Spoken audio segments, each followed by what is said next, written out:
Assalamualaikum warahmatullahi wabarakatuh. Perkenalkan, kami dari kelompok 3 yang beranggotakan saya Rahmati Surya, lalu teman saya.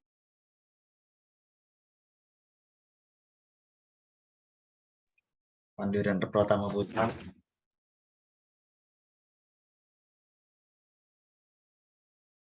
Baik, di sini ada juga Reci Ilham Saryono, Revi Lydia Oni, dan juga Nur Hasanah. Baik, terima kasih. Mungkin saya mulai langsung presentasinya. Di sini materi yang akan kita sampaikan yaitu mengenai teori dan estimasi produksi. Boleh di next.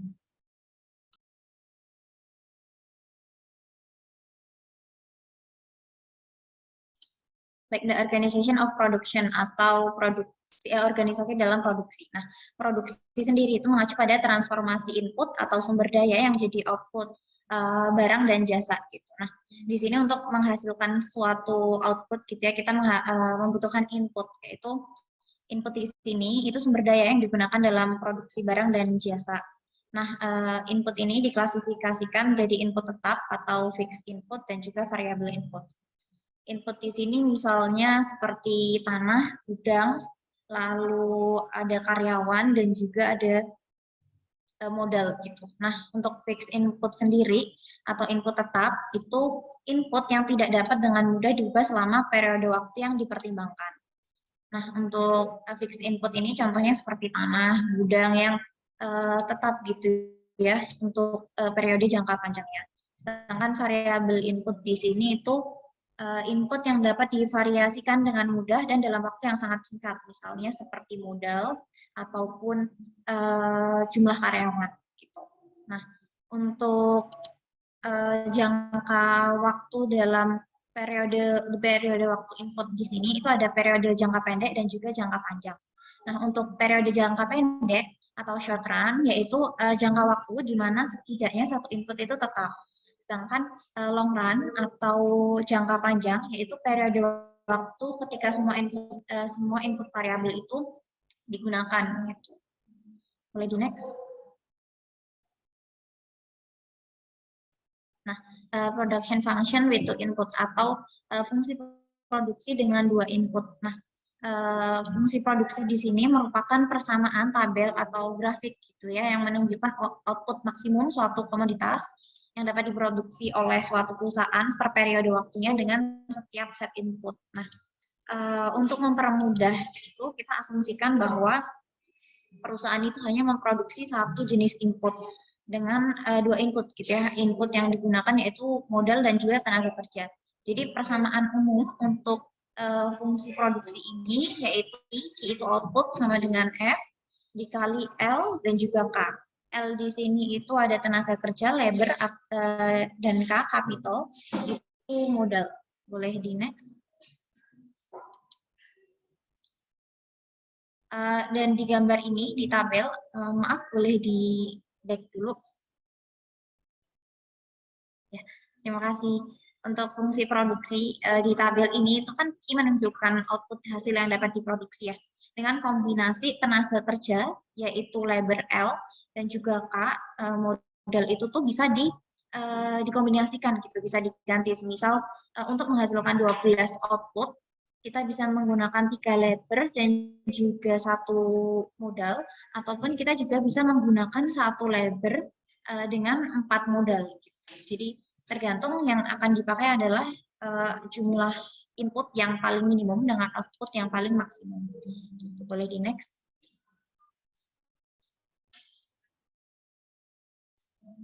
Nah, fungsi produksi dengan satu input variabel. Di sini untuk produksi dengan satu input variabel ada produksi total atau total production itu sama dengan juga output atau key sama dengan F dikali L. L itu total produksi sebelumnya. Lalu ada juga produksi marginal. Untuk produksi marginal ini dapat kita dapat dengan total produksi dikurangi dengan total produksi sebelumnya. Nah, lalu selanjutnya ada produksi rata-rata atau KPL. Nah, untuk mendapatkan produksi rata-rata itu dapat kita lakukan dengan total produksi dibagi dengan total produksi sebelumnya. Untuk elastisitas output atau EL itu dapat kita rumuskan, yaitu produksi marginal dibagi dengan produksi rata-rata. Mungkin untuk lebih lengkapnya bagaimana pengaplikasian keempat rumus ini bisa dijelaskan oleh teman saya, Pak. Silahkan Pandu. Oke, baik. Terima kasih, Rahma. Oke, boleh di next. Oke, ini untuk pengaplikasiannya ini terbagi menjadi 5. Yang pertama ini ada tenaga kerja atau bisa didapat dari data fungsi produksi yang tadi sudah dijelaskan oleh teman saya, yaitu ada jumlah tenaga kerjanya itu ada 6. Kita bisa masukin semuanya datanya. Kemudian terus untuk yang bagian kedua itu ada output atau total produksi, di mana itu didapat dari fungsi produksi juga sama, cuman dia di baris yang pertama. Angkanya itu ada 3, 8, 12, 14, dan seterusnya. Kemudian untuk bagian yang ketiga ini ada produk margin atau marginal product.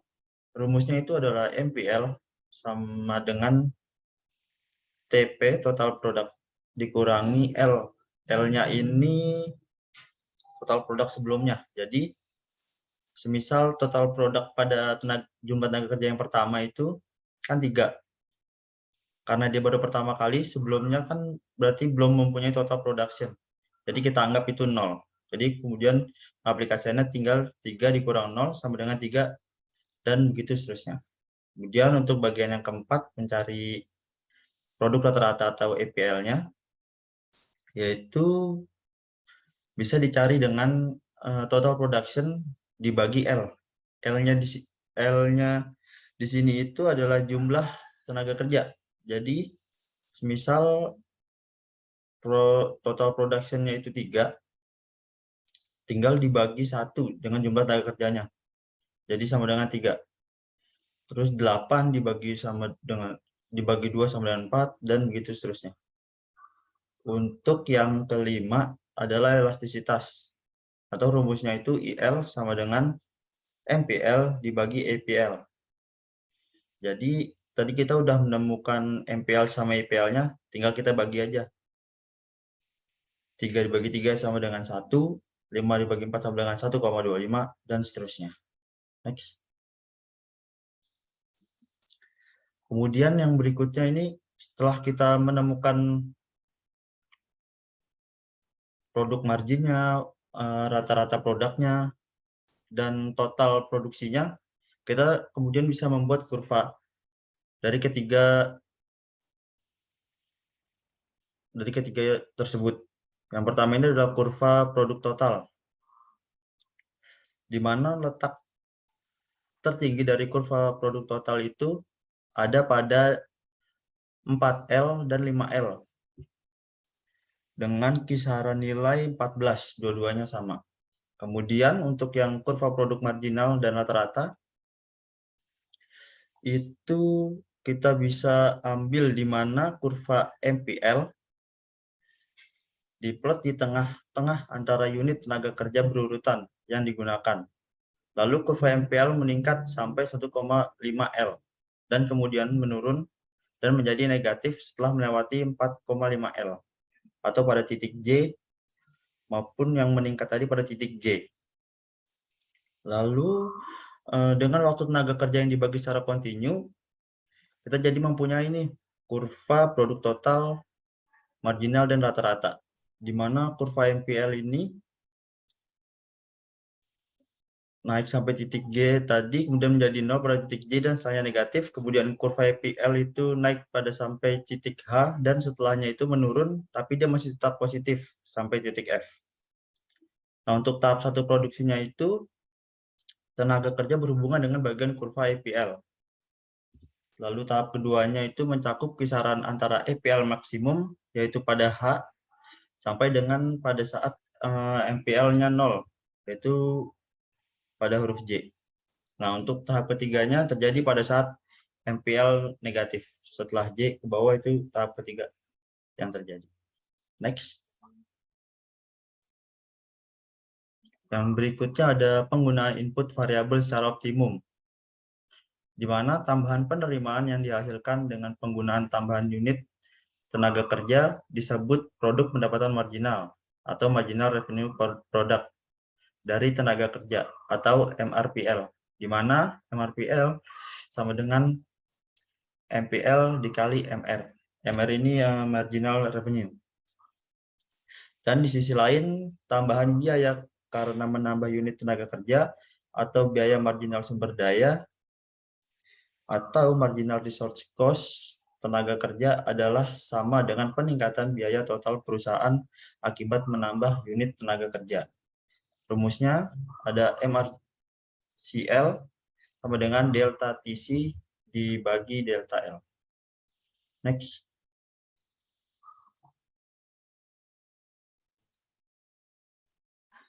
Selanjutnya adalah produksi dengan dua input variabel. Ini di pojok kiri atas itu ada fungsinya yaitu Q sama dengan F, X1, X2. Maksud dengan dua variabel ini kita tuh dengan untuk membuat itu output kita tuh bukan dua variabel. Yang di tabel 5.3 ini terdapat sebuah contoh. Misalnya dengan 2 labor, 4 mesin bakal memproduksi 300 item, 3.000 item dan begitu seterusnya. Dan yang di gambar 5.3 ini menjelaskan tentang ini. AQB ini adalah 0 AQB garis yang di pinggiran ini, 0 AQB itu ini adalah ini batas output maksimal yang dihasilkan dari labor dan mesinnya. Ini adalah Q ini adalah bagian maksimal untuk dalam memproduksi output. Selanjutnya adalah isokuan. Isokuan ini adalah kurva yang menunjukkan semua kemungkinan bundle input yang efisien yang mampu menghasilkan tingkat output tertentu. Di gambar 5.4 ini terdapat 3 garis kurva. Semakin kurvanya ke kanan itu semakin tinggi output yang dihasilkan. Selanjutnya adalah wilayah ekonomis produksi. Garis mendaki ridge line memisahkan bagian isokuan yang relevan yang memiliki kemiringan negatif dari bagian yang tidak relevan yang memiliki kemiringan positif. Di sini itu terdapat garis 0 ZEV itu memiliki kemiringan yang negatif. Jika wilayah ekonomi produksi itu memiliki kemiringan yang positif, itu perusahaan tidak bisa memproduksi barang. Selanjutnya akan jelaskan teman saya.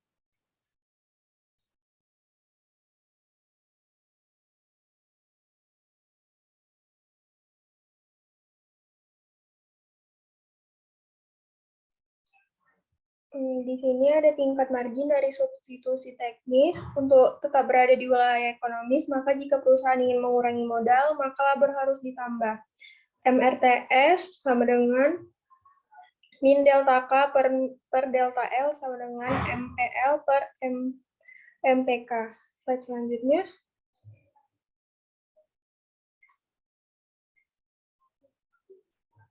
Produksi dengan dua input variabel. Di sini ada MRTS sama dengan min 2,5 per 1 sama dengan 2,5 dan bisa dilihat sendiri kurvanya ada di sini.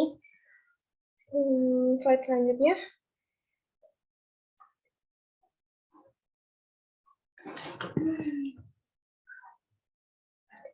Di sini ada kurva perfect substitusi.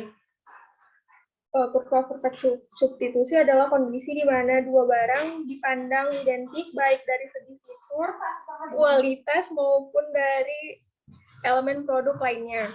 Dan di sebelahnya ada kurva perfect complement, yaitu dua barang di mana MRS-nya tidak terbatas, kurva indiferensi bentuknya sudut siku-siku. Selanjutnya. Nah, di sini ada kombinasi input yang optimal. Garis ICOS mewakili semua kombinasi dari dua input yang dapat dibeli oleh perusahaan total biaya yang sama. Di sini ada rumusnya, C sama dengan WL tambah RK. C-nya itu adalah jumlah harga, W-nya itu tingkat upah tenaga kerja, dan R-nya itu biaya modal. Dan di bawahnya juga ada rumus K sama dengan C per R dikurang W per R kali L. Slide selanjutnya. Nah, di sini juga ada kurva kombinasi input yang sama. Di sebelahnya ada equals lines, yaitu garis yang menggambarkan kombinasi input yang memberikan biaya yang sama. Di situ juga ada, bisa Anda lihat sendirinya. Nah, slide selanjutnya akan dijelaskan oleh teman saya.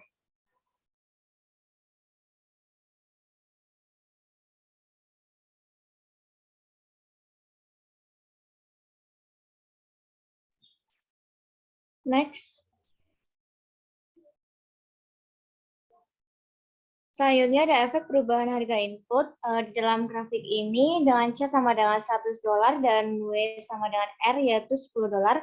Kombinasi input optimum untuk memproduksi 10 Q adalah 5K dan 5L yang ditunjukkan oleh titik E, di mana isokuan 10 Q bersinggungan dengan isokos AB.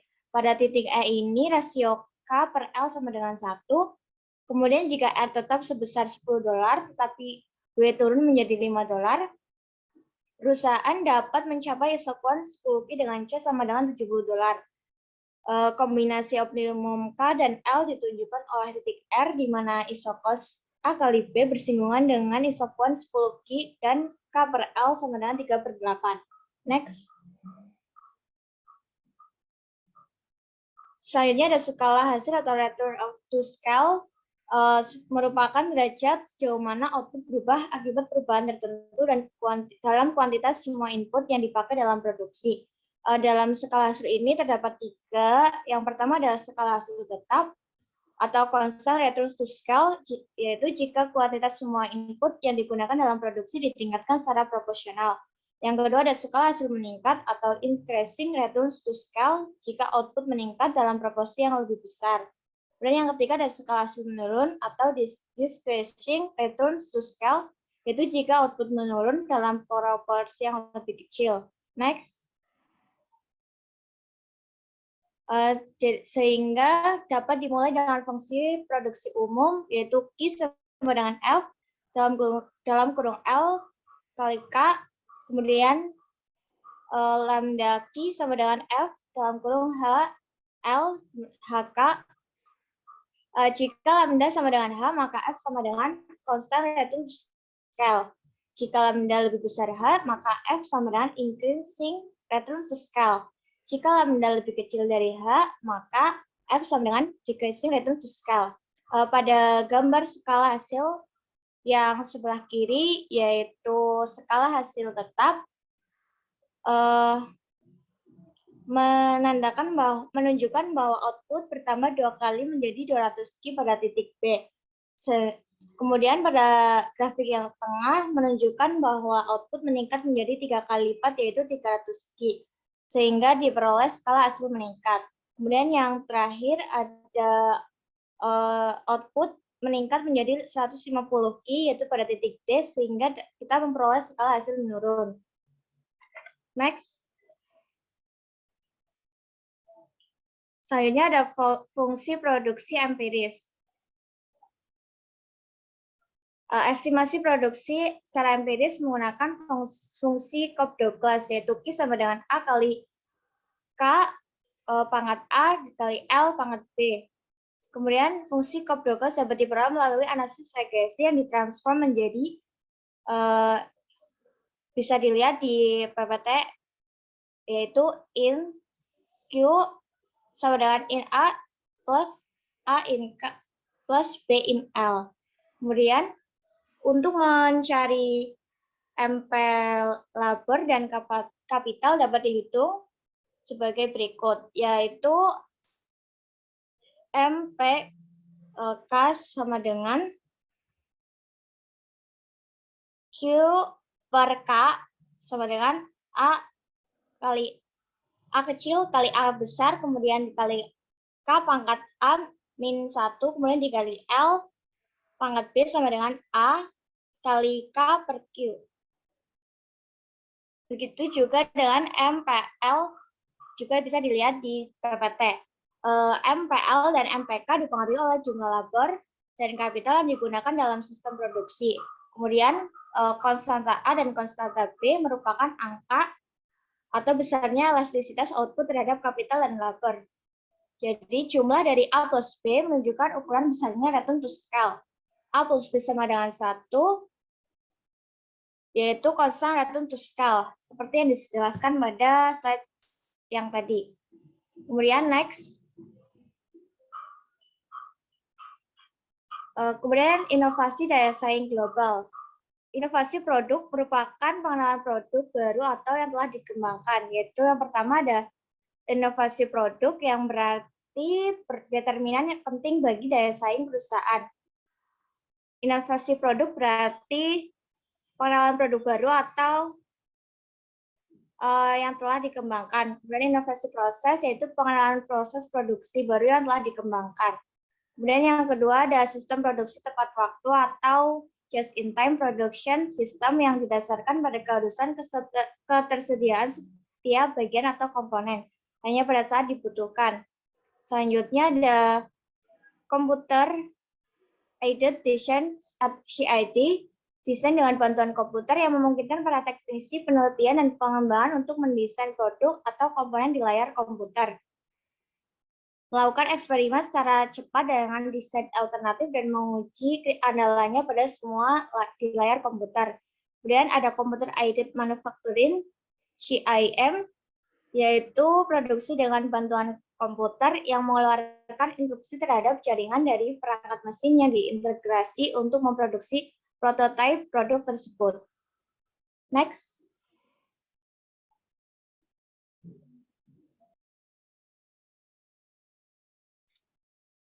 Oke, yang selanjutnya ada studi kasus.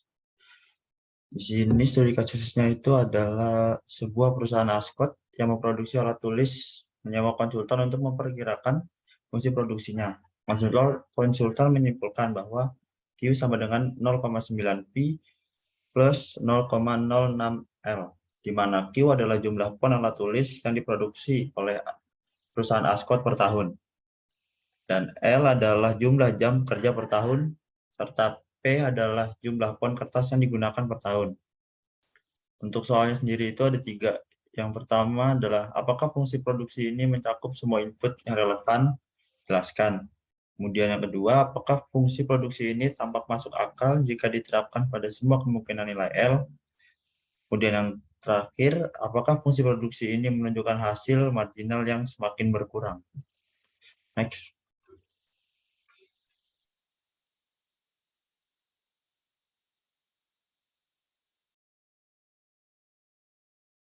Selanjutnya, untuk menjawab pertanyaan A, fungsi produksi ini tampaknya tidak memiliki komponen biaya tetap, tapi biaya tetap tipikal merupakan biaya sewa, gaji akuntansi dan manajemen, mesin, dan lain-lain.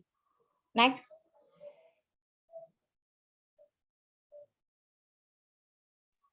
Selanjutnya akan menjawab pertanyaan yang B. Untuk nilai L sama dengan 0, perusahaan ini akan memproduksi alat tulis yang hanya terdiri dari kertas. Ini mungkin masuk akal jika perusahaan menjual kertas sebagai salah satu produknya.